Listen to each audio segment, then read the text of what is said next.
what gets me up in the morning is trying to ensure that every community in Canada, Indigenous community in Canada, can have guardians if they want them. And then visioning what that would do to transform this country if every community had guardians. I think it would change the very nature of the conversation around development and conservation in Canada. Guardians are what I lovingly call to use the boots on the ground. There are moccasins and mukluks on the ground, and so they're basically representations of the community who do everything from planning to management to consultation to creating relations with industry and other land users. And so it's hard to describe. It sounds like they do everything, but they actually do everything when it comes to the land. And to me, like I'm about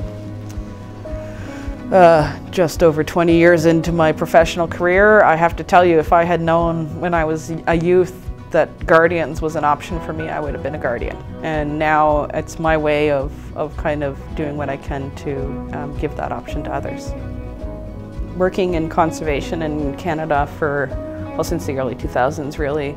And since that time, I would say about 90% of the new protected areas in this country have been either led by Indigenous peoples or co-led by Indigenous peoples.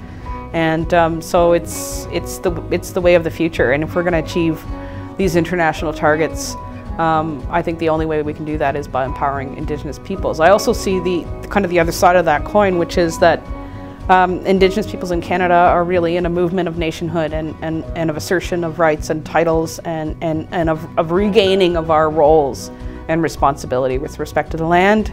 And conservation is one of those avenues to not only explore that, but also fulfill that responsibility. And so I see it as a natural path. And I'm not alone in that.